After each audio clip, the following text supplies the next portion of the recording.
데살로니가후서 3장 13절로 15절 말씀. 형제들아, 너희는 선을 행하다가 낙심하지 말라. 누가 이 편지에 한 우리말을 순종하지 아니하거든 그 사람을 지목하여 사귀지 말고 그로 하여금 부끄럽게 하라.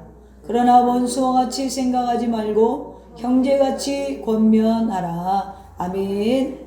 할렐루야. 데살로니가후서 3장 13절로 15절 오늘 말씀의 제목은 낙심하지 말라. 아멘. 낙심하신 분이 계십니까? 오늘 말씀 속에서 위로를 받으시기를 주님의 이름으로 축원합니다. 우리가 한 사람을 전도하는데 전도가 잘 안 되면 복음을 전하다가 사실은 낙심할 때도 있죠. 그리고 또 우리가 하나님의 일들을 해갈 때에 우리가 하나님의 일들을 이렇게 추진해 나가는데 그것이 이렇게 더뎌지면 굉장히 낙심하게 됩니다. 그래서 오늘 이러한 우리가 선한 일들을 할 때 내가 여기까지 걸어왔는데 하면서 후회할 때가 참 많아요. 그렇죠? 우리가 참 인생에 있어서 결정해놓고 후회하는 것들이 얼마나 많습니까? 내가 이 길을 왜 가지? 내가 이걸 왜 했지? 내가 저 사람을 왜 전도하려고 하지? 라면서 상처를 받거나 어떤 일들이 풀어지지 않을 때 우리는 대부분 후회라는 것을 합니다. 그런데 여러분, 이런 일만 후회할까요? 우리가 평상시에 겪는 것들 중에서도 우리는 굉장히 많은 것들을 후회하고 살아가요. 하다못해 저는 국수집에 가서도 후회를 잘해요. 내가 잔치국수를 시켰는데 옆에서 냉면 먹고 있으면 냉면 시킬걸 그러지 않아요? 그리고 또 냉면을 그 다음에 가서는 먹어요. 맛있게 보여서. 근데 또 누가 잔치국수 먹고 역시 잔치국수가 맛있어 그렇게 후회를 한단 말이죠. 그래서 나온 것이 중국집의 짬짜면이잖아요. 짜장면 앞에서 짬뽕 앞에서도 후회하는 인생이라는 것이죠. 그러니 우리가 신앙생활 하면서 환난 당할 때, 어려움 당할 때, 우리가 발전하지 못할 때 여러분 말을 안 해서 그렇지 여러분 속으로 얼마나 많은 후회를 하고 있겠습니까? 그 부분에 있어서 오늘 사도 바울은 낙심하지 말라는 것입니다. 반드시 하나님께서 여러분들을 다시금 역전시켜주는 날, 여러분들을 세워주는 날이 있으니 너희는 낙심하지 말고 주변 사람들로 인해서 쓰러지지 말라고 힘을 내라고 권면하는 것입니다. 당시 데살로니가 후서가 쓰여진 상황은 당시는 성도들이요, 이 초대교회 성도들은 굉장히 종말이 빨리 올 줄 알았어요. 그러니까 여러분, 오늘날 특별하게 주님 다시 오신다, 이건 새삼스럽지 않은 것이 이미 초대교회에서부터 주님이 다시 오실 거라는 굉장히 뭐예요? 주님이 빨리 오실 것처럼 믿었단 말이에요. 그러니까 여러분, 우리가 한 세기를 살아가면서 이 세기 동안에도 우리가 주님이 다시 오실 것처럼 하는 신앙생활을 갖는 것은 사실은 여러분 나쁜 게 아니에요. 왜요? 굉장히 깨어있게 되는 동기부여가 굉장히 많이 되거든요. 그런데 이 당시에 이 데살로니가 교회에서도 종말이 임박했다고 굉장히 믿는 사람들이 많았고 분위기가 꼭 예수님 내일이라도 다시 오실 것이라고 생각을 했어요. 그러다 보니까 어떻게 살아갔겠어요? 교회에 와서 기거하고 교회에 와서 그냥 진을 치고 있는 사람들이 굉장히 많았어요. 철회하고 우리나라도 몇 년도에 예수님 오신다는 그 이단들이 등장했을 때 교회에서 엄청나게 막 기도하고 그랬잖아요. 그런 거와 마찬가지로 그땐 더 했죠. 그래가지고 막 정말 그 상황이 교회 안에서 있는데 참 아이러니하게도 주님이 내일 오실 것 같고 그 다음 달 오실 것 같고 1년 안에 오실 것 같은데 안 오신단 말이에요. 그러다 보니까 교회 안에 어떻게 되겠어요? 일을 안 하고 거저 먹으려고 하는 사람들이 많았어요. 그러니까 여러분, 우리가 재림신앙을 잘못 가지면 어떻게 되냐면 이 모든 걸 다 놓고 산속으로 들어가야 된다라고 생각해요. 그거 성경적인 거 아니에요. 여러분, 진짜 예수님을 기다리고 예수님이 원하는 사명을 다하는 삶은 세상 속에 나가서 빛된 삶을 주님 오시는 날까지 살아가는 것이 바람직한 재림관이에요. 할렐루야. 막 짐 싸갖고 여러분 교회 오시면 곤란해. 당시에 그런 사람들이 많았단 말이에요. 그러니까 오늘 바울이 그래서 이 소리를 한 거예요. 10절에 보면 우리가 너희와 함께 있을 때에도 너희에게 명하기를 내가 너희 교회에서 내가 너희들에게 말씀을 가르치고 함께 공동적으로 신앙생활을 할 때에도 내가 말하기를 일하기 싫어하거든 먹지도 말게 하라 했다는 거예요. 그러니까 지금 교회 안에 이 노숙자처럼 들어와서 주님 내일 오셔 하면서 청소도 안 하고 막 머리는 산발이 돼가지고 다 빠뜨려. 예를 들면 그렇다는 거예요. 성경이 그렇다는 게 아니라 예를 들면 그걸 누구는 치우는데 누구는 안 치우는 거예요. 그러니까 같이 신앙생활하는 바람직하게 신앙생활하는 사람들이 지쳤겠어요? 안 지쳤겠어요? 지치죠. 지쳐요. 지금 그 이야기를 하는 거예요. 데살로니가 후서에는 그러한 이야기가 있는 거예요. 그렇게 해서 너희들이 바르게 신앙생활을 가지고 정말로 경건하게 주님의 재림을 기다리는 너희들에게 지치게 하고 힘들게 하고 너희들의 마음을 낙심케 하는 자가 있는데 그들을 원수같이 생각하지는 말고 그들로 하여금 사귀지 말고 그들로 하여금 바르게 걸어갈 수 있도록 그저 너희들은 지켜보고 너희들은 그들로 하여금 지치지 말고 낙심하지 말고 그 길을 포기하지 말라라는 이야기예요. 그런 배경에서 오늘 본문을 통하여서 우리가 하나님의 일들을 해가면서 신앙생활을 해가면서 이 선한 일 앞에서 더 이상 후회하는 마음이 없기를 바랍니다. 여러분의 가족이 10년, 20년에도 돌아오지 않습니까? 그러면 어떤 분들은 굉장히 신앙생활에 의문을 갖고 그리고 포기하고 싶고 후회할 수도 있어요. 그러나 포기하지 말고 그들로 인해 쓰러지지 말라는 거예요. 여러분들이 어떤 하나님의 사업을 진행할 때에 여러분들 주위에서 비웃고 무너져 갈 것 같고 내 인생이 불안한 것 같아도 너희들 끝까지 낙심하지 말라는 것입니다. 그래서 오늘 본문에서의 첫 번째 가르침은 첫째로 너희는 선을 행하다가 낙심하지 말라. 13절에 돼 있죠. 형제들아 너희는 선을 행하다가 낙심하지 말라. 자, 이 말씀에서 선을 행하다가 라는 표현은 어떠한 경우에도 선을 행할 마음을 잃지 말라는 거예요. 어떠한 경우에도 신앙을 포기할 생각을 하지 말라는 것이죠. 어떠한 경우에도 하나님의 사업을 포기할 생각을 하지 말라는 것입니다. 그러니까 제가 목회를 하면서 저도 목회를 하다 보니까 목회 안 하고 싶다라는 생각을 했겠어요? 안 했겠어요? 안 했겠어요? 내가 성도들을 보면서 진짜 목회 안 하고 싶다라는 생각을 했겠어요? 안 했게요? 했죠. 왜 안 해요? 보면 사람이 어떻게 지친다 진짜. 사람들이 저를 지치게 하면 그렇게 될 수 있다는 것이죠. 지친다 진짜 지친다. 저도 공동생활을 해봤잖아요. 그러면 겨울이면 우리가 김장을 해야 되잖아요. 그러면 김장을 하는데 그 돈 안 보태주는 것도 고마워. 그러면 와서 채라도 썰어야 될 거 아니야? 채도 안 썰어. 그리고 채도 안 썰고 이거는 김장을 다 해놓으면 김치통 가지고 와. 그런 걸 볼 때 김장을 매년 하는 성도가 실망해요, 안 해요? 미워요, 안 미워요? 지금 교회 안에 이런 문제들을 그러니까 빨리 코로나가 풀려서 국수도 삶아 먹고 밥도 먹어야 돼요. 기도하는데 코로나가 안 멈추면 사람이 어떻게 돼요? 포기된단 말이에요. 여러분들 요즘에 코로나 멈추게 해주세요. 기도 별로 합니까? 막 찔리지 뭐 지금. 시간이 지나면 포기해버린단 말이에요. 근데 하지 말라는 거예요. 그거. 여러분들의 가족이 아무리 찔러도 예수 앞에 안 남아도 포기하지 말라는 거예요. 아멘? 오늘 3장에 보면 본문 앞단락에 보면 교회 안의 영적 게으름에 대해서 경고를 합니다. 6절에 보면 형제들아 우리 주 예수 그리스도의 이름으로 너희를 명하노니 게으르게 행하고 우리에게서 받은 전통대로 행하지 아니하는 모든 형제에게서 떠나라. 자, 교회 안에서 계속해서 누구는 막 하나님의 일을 하고 바르게 정통으로 신앙생활을 하는데 옆에서 안 한단 말이에요. 그런데 이 옆에서 안 하는 사람들을 영향력이 있겠어요? 없겠어요? 있단 말이에요. 사람은 나쁜 건 빨리 따라가게 돼 있다니까요. 처음에 교회 와서 막 봉사 열심히 하는데 나중에는 아무도 안 하니까 나도 안 해. 그런 마음이 들어요, 안 들어요? 들어요. 그런 것들이 지금 있으니까 바울이 뭐라고 그러냐면 그런 자들에게서 너희는 떠나라는 건 진짜로 이렇게 이별하라는 얘기가 아니고 너희들의 마음이 거기에 동요하지 말라는 이야기예요. 그래서 지금 이 게으르다라는 말은 규모 없이예요. 원어로 보면 규모 없이 행한다는 것이죠. 어떤 규칙도 없고 규율도 없고 신앙생활 자기 마음대로 한다는 이야기예요.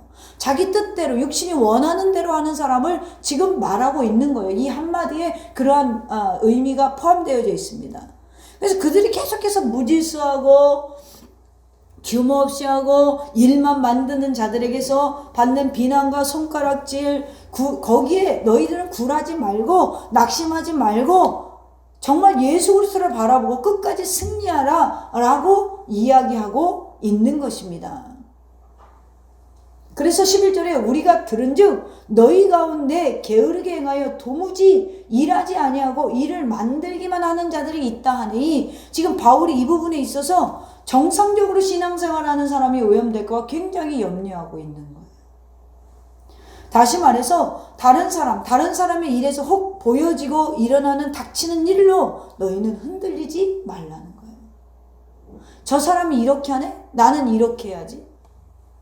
요즘에 교회 이렇게 뭐 유튜브나 이런 거 보면 11조 문제로 또 목사님들 엄청나게 논쟁이 많죠. 11조 구약에서 끝났다. 11조라는 제도는 없는 거다. 여러분, 그거는 조금 우리가 생각을 잘못하기 때문에 그래요. 여러분, 10의 1조는 어쨌든 애초부터 구약에 그것이 쓰여지는 동기가 뭐였어요? 제사 공동체를 위해서 쓰여졌단 말이에요. 그럼 오늘날 신약시대에도 그저 우리가 11조를 해도 되고 안 해도 돼요. 그거 갖고 지옥 가고 천국 가지는 않아요. 그런데 우리가 11조를 하는 것은 사실은 공동체를 생각해서 하는 거예요. 공동체의 운영과 공동체의 안녕을 위해서 공동체를 사랑하는 마음으로 한다면 어떤 소리도 사실은 흔들리지 않아요. 그런데 가장 중요한 본질, 내가 그 공동체에 대한 소속감과 사랑을 빼놓고 논쟁을 하니까 문제가 되는 거예요. 여러분, 10에 2조를 했다고 3조를 했다고 지옥 가고 천국 가는 문제가 아니라니까요. 내가 공동체를 위해서 10에 5조를 한다, 10에 2조를 한다, 그런 교회 있어요. 지금도 이 코로나 시대에 성전 세우려고 제가 아는 교회는요, 지금 대구에는 10에 2조 3조 하는 사람들이 있어요. 그러니까 그건 뭐예요? 교회 공동체를 하는 거지, 그분들이 어떤 하나님께 드린다는 그런, 다시 구약으로 돌아가서 그러한 마음으로 하는 의미는 아니라는 것이죠. 그래서 이런 이야기를 하면 끝이 없고요. 하여튼 우리가 신앙생활 하는데 쓰러뜨리려고 하는 여러 가지 세력들이 있단 말이에요. 그런데 우리가 여기에서 잊지 말아야 되는 것은, 내가 하나님의 자녀로서 이 땅에 어떤 교회에 소속이 되어서 이 소속으로 하나님께 내가 지금 어떤 일들을 행하며 살아야 되는가, 이것을 바로 알면 이런 거에 흔들리지 않고, 나는 열심히 일하는데 저 사람은 놀고 있어요, 그거에도 흔들리지 않는다는 거예요. 왜요? 내 사명감이 투철하기 때문에 그래요. 여러분, 예수 믿는 사람의 바람직한 노력이 뭐예요? 우리는 되게 중요한 건 놓고 보여지는 것들에 자꾸 쓰러져요. 교회가 크니 작니 그런 거 문제되지 않아요. 어떻게 여러분 큰 교회 다니는 것이 명예가 될 수 있습니까? 그건 명예 아니에요. 근데 그걸 명예로 생각을 해요. 작은 교회 다니는 성도들은 그럼 명예가 없나요? 그 앞뒤가 안 맞잖아요. 지금 본질을 다 내려놓고 신앙생활하는 사람들이 많아요. 그러면 우리는 지금도 예수를 믿지만 예수를 잘 믿으려고, 목사님 나는 예수 잘 믿고 노력하는데요, 뭘 더 잘 믿으라고 하는 것이라는 거예요? 어떻게 잘 믿으라는 거예요? 이야기할지 모르지만 예수님을 잘 믿는다는 것은 무슨 이야기냐면 주님의 말씀대로 잘 살아가려고 노력해야 된다는 거예요. 그러니까 주님의 말씀은 내려놓고 우리는 다 지금 사람이 한 말, 사람의 유전을 따라가고 있잖아요. 추석에 교회 나오지 말라는 거. 추석에 교회 나오지 말고, 추석이니까 여러분 그냥 새벽에만 나오셔서 기도하고 가셔도 됩니다. 이건 누구 생각이에요? 하나님 만들었어요? 아니에요. 사람이 만든 거예요. 추석 누가 만들었어요? 하나님 만들었어요? 그러니까 우리 그리스도인들은 좀 지혜로워야 돼요. 그래서 오죽했으면 예수님이 너희는 뱀같이 지혜로워라 그래요. 저는 그래요. 명절이 있으면 오히려 앞뒤로 시간을 더 많이 내요. 가족들이랑 시간을 보내요. 명절이 주말에 껴있으면, 주일에 껴있으면. 그리고 충분하게 충분하게 그들에게 사랑을 베풀고 충분하게 그들과 교통하고 그러면 내가 추석날 같이 있지 않고 설날 같이 있지 않아도 문제 삼지 않아요. 근데 우리는 지금 대부분의 이런 것들 때문에 신앙생활하면서 굉장히 무너지고 있어요. 지금 그런 철도 아닌데도 제가 지금 예를 들어서 이야기하고 있는 거예요. 우리는 예수님을 봐야 돼요. 아멘? 기준이 예수님이 돼야 돼요. 내가 예수님처럼 살지는 못해도 내가 살아가는 데 있어서 기준은 예수님이 돼야 된다는 거예요. 사람이 아니라는 것이죠. 그러다 보니까 사람이 어떻게 산다는 소식만 들어도 나도 거기 있으면 나도 여러분 내가 이번 주에 깜짝 놀랐어요. 아니 목요일 날도 저기는 사람이 줄 서는 거예요. 차가 왔다 갔다. 금요일 날도 그 앞을 지나갔는데 저기는 사람이 서서 왔다 갔다 하는 거예요. 토요일 날 그 앞을 지나가는데 사람이 왔다 갔다 하는 거예요. 여기 내려가면 저 중간쯤 가면 로또방이 있어요. 나는 거기 사람이 왜 많은지 몰랐어요. 거기 뭐가 당첨됐나 봐. 그러니까 그 복권방에 사람이 어마어마하게 줄을 서 있는 거예요. 제가 보니까 추워도 줄을 저 밖에까지 서 있더라니까. 왜요? 내가 지난주에 거기서 샀으면 하는 그 후회감 때문에 이번 주라도 혹시 하는 마음에 거기 줄을 서고 있는 거예요. 가만히 보니까 난 왜 이렇게 저기 줄들을 섰나 했어요. 누가 뭐 했으면 우리는 나도 거기 있을 걸 거기 있을 거라는 심리가 있어요, 없어요? 있어요. 마치 국수집에 가서 국수 먹으면 냉면을 그리워하고 냉면을 먹으면 국수를 그리워하듯이 후회. 나도 거기 있을 거. 왜 우리가 지금 과거에서 그것을 포기하지 못하고 그 일을 포기하지 못하고 그 모습을 포기하지 못하고 지금 우리는 광야의 어떤 지금 지점에 와 있을까요? 사람을 보면서 여러분의 심령을 흔들지 마세요. 예수 그리스도의 말씀 앞에서 우리 심령이 흔들리고 변화되는 결단을 해야 되는 것이지 사람 때문에 나도 저 복권방에 저 지난주에 샀었습니다. 제가요 엊그저께 굉장히 회개를 했어요. 왜 회개를 했냐면 제가 여기 잘 가는 그 커피숍이 있어요. 가면은 사장님이 참 좋아가지고 대화를 많이 하는데 커피를 내리는 동안에 대화를 하는데 이렇게 고개를 돌이켜 보니까 여경 제복을 입은 여성이 저보다는 나이가 좀 많아요. 중년의 여성이 앉아서 대화를 하는 거 보고 순간적으로 제가 원래 경찰이 꿈이었거든요. 그렇기 때문에 순간적으로 무슨 생각이 들었냐면 내가 저기를 갔으면 더 잘 갔을 건데 라는 생각이 나도 모르게 순간적으로 들어온 거예요. 여러분 그게 죄인가요? 여러분들 기준엔 제가 그 생각했다고 죄예요? 근데 커피 받아서 돌이켜 나오면서 자리에 앉아서 혼자 회개를 맡겼어요. 하나님 제가요 세상에 저런 제복 입은 저 직업보다 순간적으로 하나님이 주신 이 목사라는 직분을 가볍게 여겼던 것을 용서해 주세요. 엄청 회개를 했어요. 정말 10초도 안 되는 그 생각이잖아요. 순간적으로 그게 멋있어 보이고 나도 저기를 갔으면 참 잘했을 건데. 찰나가 내가 왜 회개를 했냐면 그 순간에 찰나의 기준이 뭐였어요?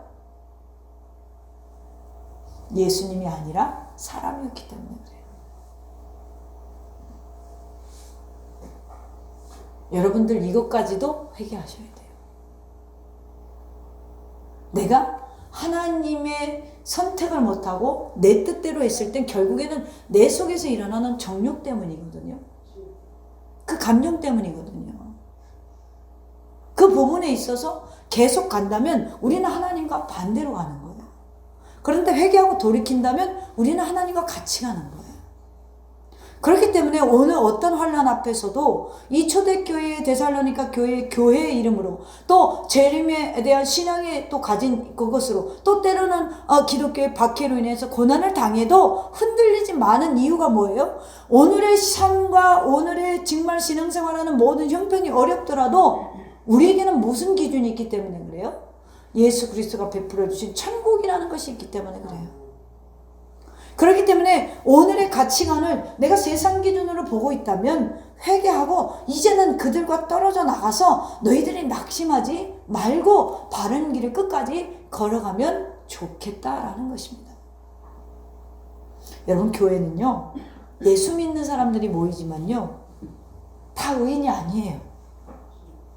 그걸 보면서 미워하고 원수같이 생각하는 것이 아니라 맞아, 나도 참 하나님의 은혜가 아니면 의인이 될 수 없고 천국에 갈 수 없어.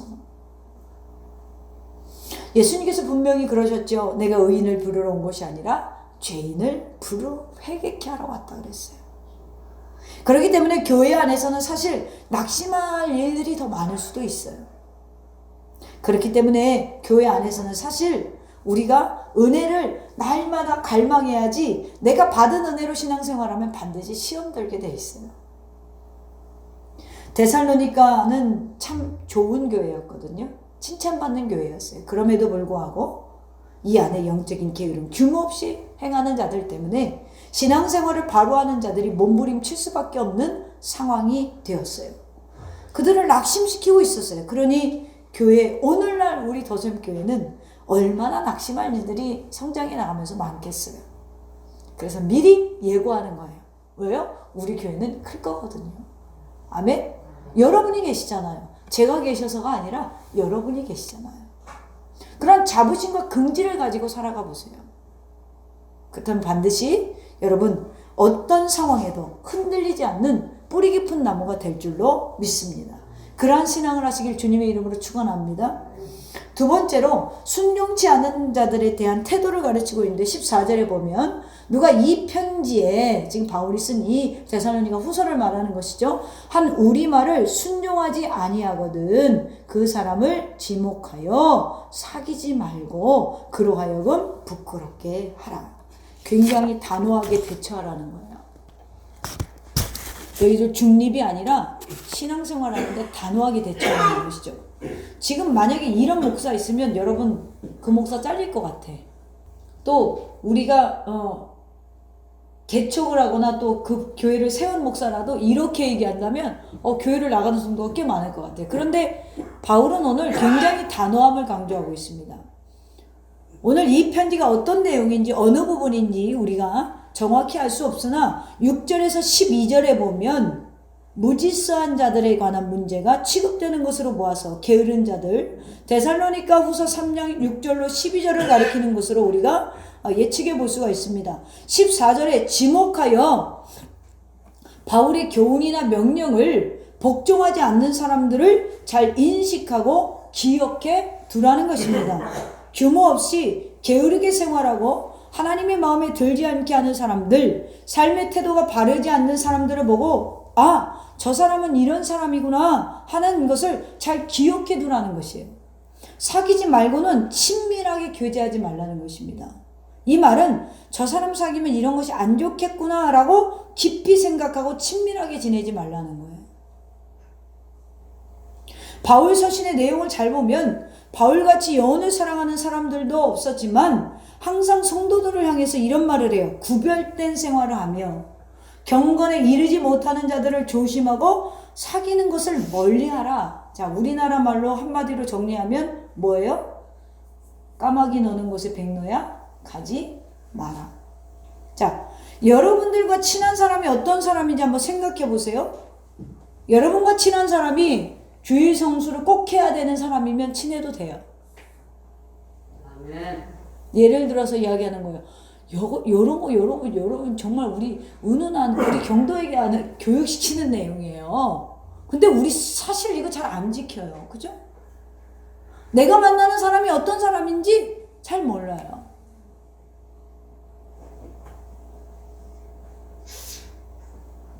그리고 만나면 남이 흉이 나보고 험담이 나는 사람인지 생각해 봐야 돼요. 전화만 문자만 해도 내 마음을 막 소용돌이치게, 세상을 향하여 소용돌이치게 하는 사람인지 분별해서 사귀라는 것입니다. 우리 그리스도인들은 모든 이들에게 예수 그리스도의 사랑으로 다가가야 되는 게 맞아요. 그렇지만 지금 내 영적인 삶에 도움이 되는지 상담을 하려거든 그 대상이 영적인 삶을 살아가고 있는지 세상적인 삶을 살아가는지 분별하여 사귀어야 한다는 것이죠. 만약 그렇다면 그런 사람과 멀리하라는 것입니다. 그런 사람들과 가깝게 친밀하게 사귀어서는 얻을 것이 없다라고 오늘 성경이 가르치는 것입니다. 또 계속해서 바울은 그런 자들을 부끄럽게 하라라고 이야기하고 있어요. 이 말씀은 하나님 말씀에 불순종하는 것이 얼마나 잘못된 것인가를 알게 하라. 그런 분들의 세상적인 기준으로 하는 말에 맞아요. 맞아. 내가 건강도 생각하지 않고 기도해서 내가 이랬나 봐. 이렇게 맞장구 치는 것이 아니라 잘못된 점을 지적하여 오히려 하나님의 말씀으로 그들을 부끄럽게 하라는 거예요. 그런 단계까지 나가려면 여러분의 신앙이 얼마나 단단해야 되는지 아시겠죠? 그러니까 난 능력이 없는 데 가서 그 사람들 부끄럽게 하려면 망신만 당하는 거예요. 망신만 당하는 거예요. 기가 막히게 합니다, 여러분, 귀신은. 제가 한번 이런 일이 있었어요. 처음에 이제 30대, 30살인가? 이제 보령으로 이제 목회지를 갔잖아요. 그때 굉장히 어려웠어요. 어려워서 제가 밤 12시부터 아침 9시까지 저는 신학교 다니면서도 사실은 알바해 본 적이 없어요. 하나님이 다 주시는 걸로 다녔기 때문에. 근데 교회가 어려우니까 그때 제가 직분이 그때 목사였는지 강도사였는지 그거 왔다 갔다 할 때예요. 근데 밤 12시부터 아침 9시까지 제가 편의점 알바를 했어요. 그때 당시에는 월 2회를 쉬고 월급 얼마 받았냐면 100만 원 받았어요. 되게 조금 받은 거죠. 9시간씩이라고. 그런데 밤 12시부터 아침 9시까지 일을 하는데 꼭 그 새벽이 지나서 아침이 될 때 그 술 취해가지고 무조건 와가지고 그 술을 집어가시는 분이 있었어요. 할아버지도 아니고 아저씨도 아니고 그런 분이 있었어요. 근데 이제 그걸 가져가면 사실은 그거 돈이 그만큼 빵꾸 나는 거잖아요. 그러니까 제가 물어내야 돼요. 그래서 내일 줄게 그러고 가는 거예요. 그런데 한날은 제가 운동했잖아요. 저걸 한번 내가 버릇을 고쳐놔야겠다 생각을 한 거예요. 그래가지고 탁 가가지고 냉장고를 붙잡고 이제 싸움이 붙은 거예요.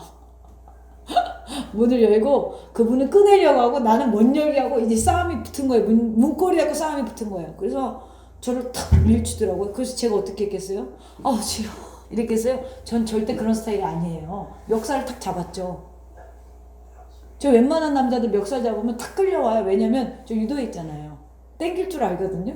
탁 끌고 탁 잡았더니 이분이 희청 이렇게 끌려온 거예요. 그래서 끌려와서 제가 귀에다 대고 욕을 했어요. 그랬더니 그때 알았어요. 귀신이 나를 시험한 거를.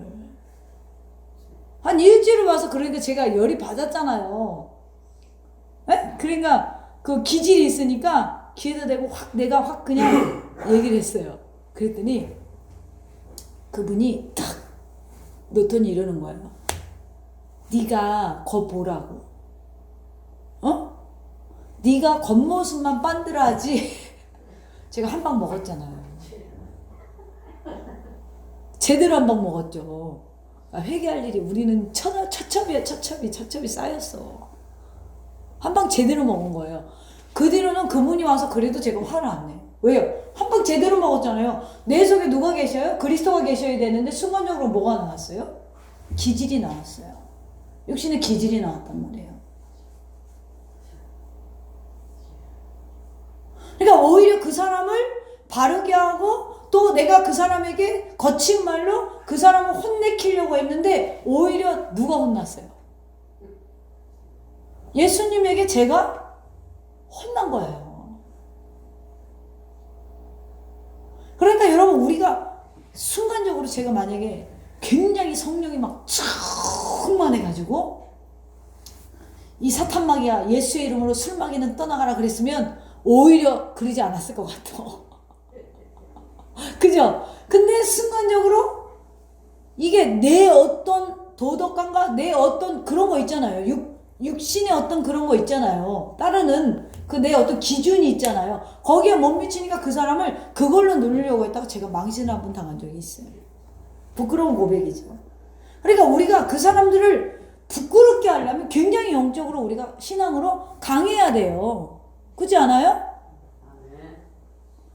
자기 신앙은 갈대와 같아서, 이런 갈대와 같아. 맨날 이렇게 바람만 불어도 흔들려. 조그마한 누가 40평짜리 아파트만 사도 흔들려. 그럼 이런 신앙을 가지고선 아이고 저거는 예수 안 믿고, 형제들을 예를 들어 만났어요. 저거는 예수도 안 믿고, 아이고 저거 말이야 저거 지옥 가. 어떻게 변화시키려면 변화돼요? 돼요? 안 돼요. 제 친구 중에 그러니까 제 나이인데 1대로 그 조상 대대 1대로 예수 믿는 친구가 있어요. 얼마나 힘들겠어요.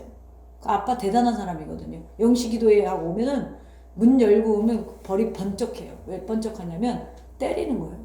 요즘 시대에 누가 맞고 자녀들이 그렇게 신앙생활해요.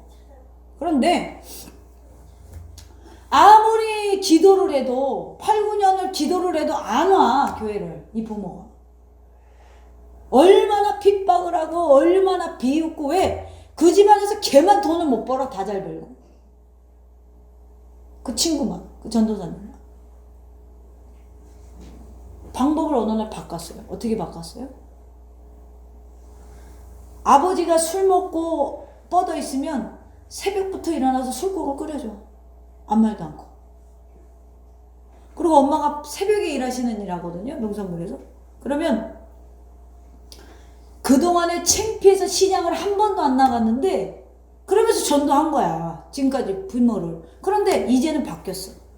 아가씨가 새벽에 나가서 엄마 하는 일을 도와줘요.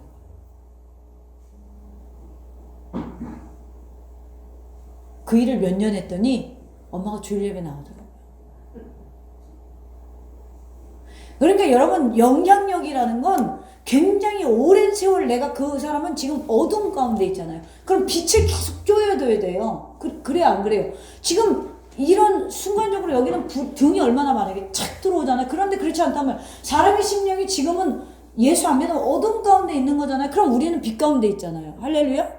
그럼 빛을 계속 쬐어줘야 되잖아요. 빛을 계속 쬐어줘야 되는데 이게 한 번 쬐어진다고 빛이 되나요? 안 그래요. 우리 예수님이에요.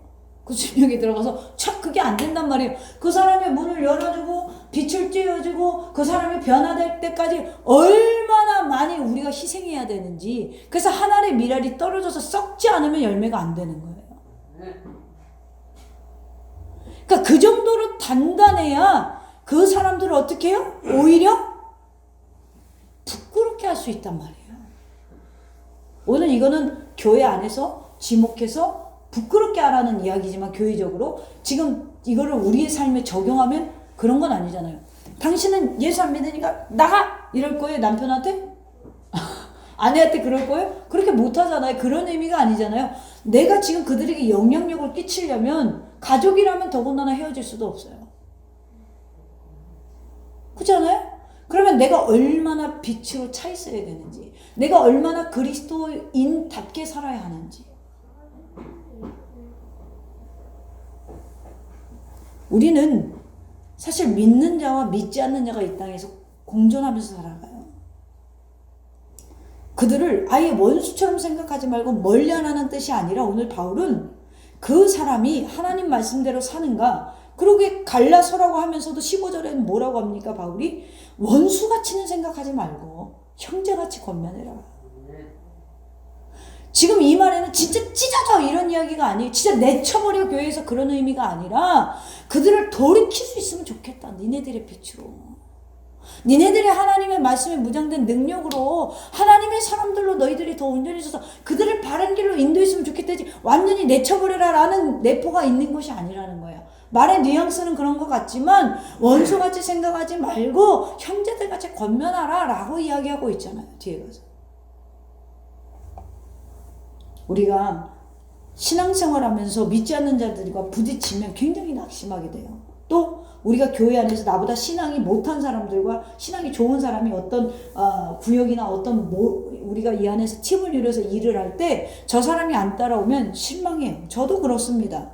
특별히 오늘 규모 없이 게으르게 무질서하게 이렇게 행하고 신앙의 정통대로 살아가지 않고 일을 하지 않고 일만 만드는 사람들과 부딪히면 낙심하게 돼요.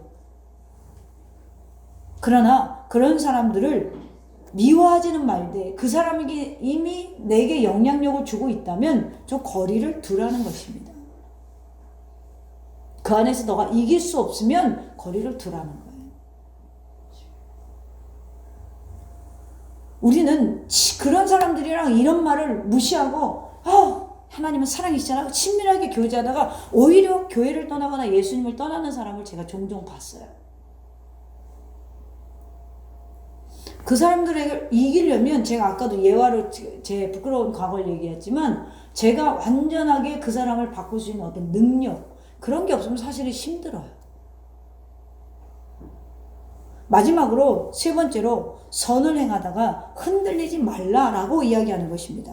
신앙생활 잘하던 사람 중에 무슨 일에 시험이 들었든지 무슨 일에 낙심이 되었는지 사람들이 외면하고 끝에 가서는 교회 발을 끊고 신앙생활하는 것을 제가 많이 봤어요.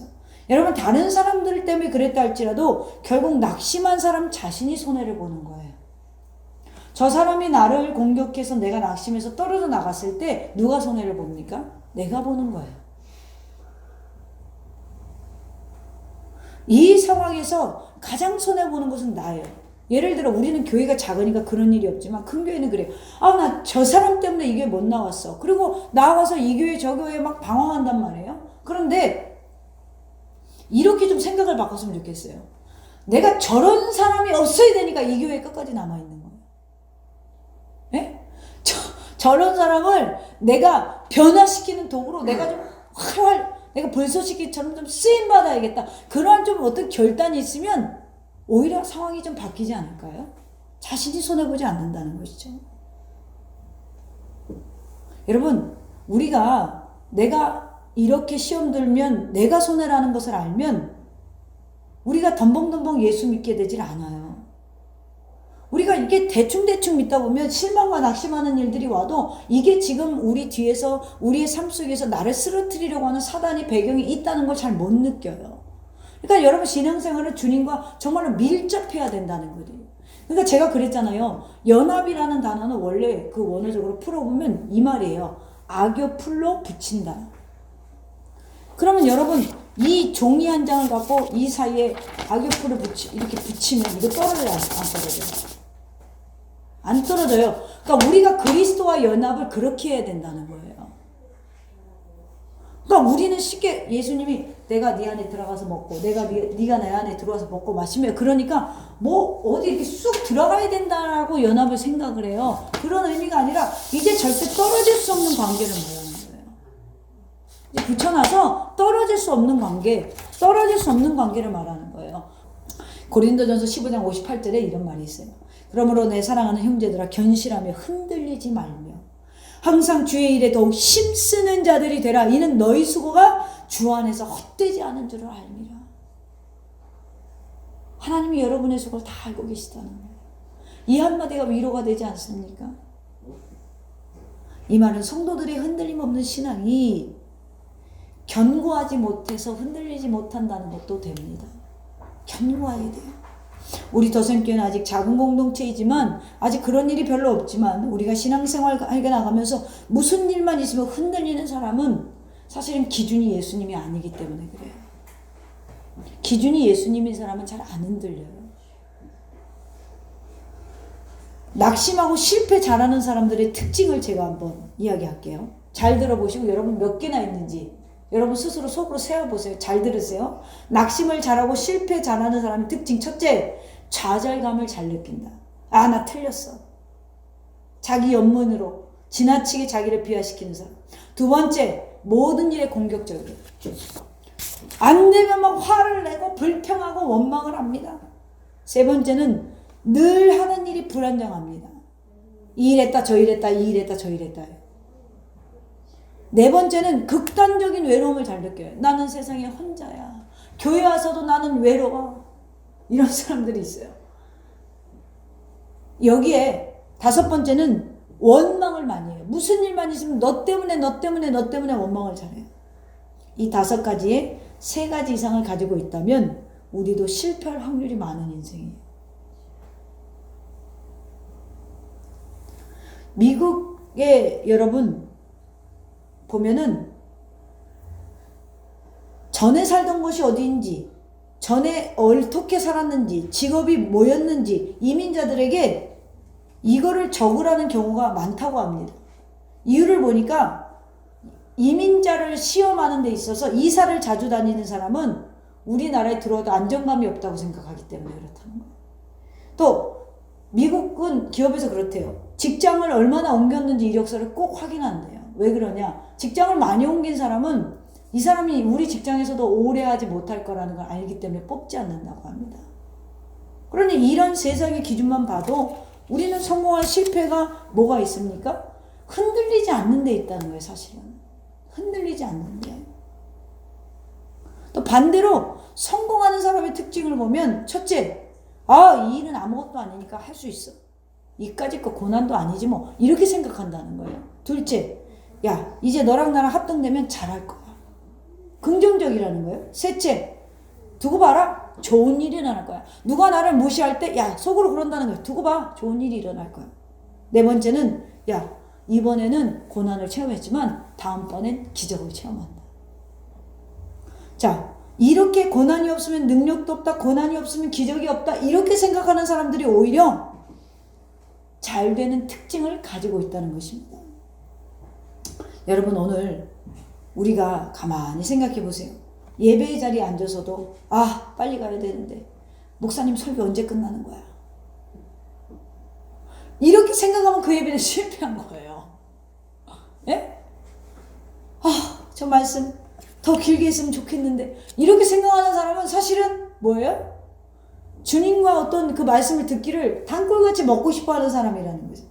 집에 들어가고 야, 내가 저런 여자랑 살 남자가 아닌데, 야, 내가 저런 남자랑 살 여자가 아닌데, 이런 생각을 하는 사람은 그 가정이 실패합니까? 성공합니까?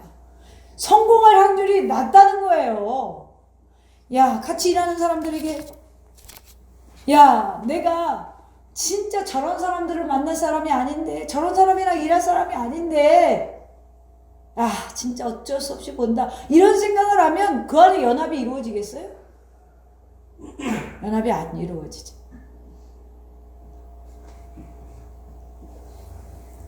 전도서 7장 14절에 이렇게 말씀하세요. 형통한 날에는 기뻐하고, 잘 되는 때에는 그냥 기뻐하고 뒤에 일을 그렇게 염려하지 말라는 것입니다. 그러나 곤고한 날에는 되돌아보아라. 일이 틀어졌을 때는 왜 이런 일이 생겼는지 우리 자신을 돌이켜보라는 말씀입니다. 사랑하는 성도 여러분, 이제 11월 둘째 주가 지나가고 있습니다. 지금까지 2020년도 그 어느 것 하나 주의 손길이 안 미친 것이 없었습니다. 하나님의 은혜가 아니면 우리가 살아올 수 없었어요. 오히려 이때에 난 이룬 게 없어 라고 후회하고 낙심하는 것이 아니라 지금까지 하나님이 인도하셨으니까 올해도 잘 버텼지. 내년엔 좋은 일이, 올해 안에 좋은 일이 내 삶에 일어날 수 있을 거야 라는 희망적인 생각으로 오늘 여러분, 올해 전도 못한 사람 있습니까? 올해 여러분들을 힘들게 한 사람들이 많았습니까? 올해 이루지 못한 사업이 있습니까? 다시 한번 견고한 신앙, 하나님 앞에 전력 질주해서 2020년을 잘 마무리해서 신실한 열매로 하나님 앞에 나올 수 있는 저와 여러분 되기를 주님의 이름으로 축원합니다.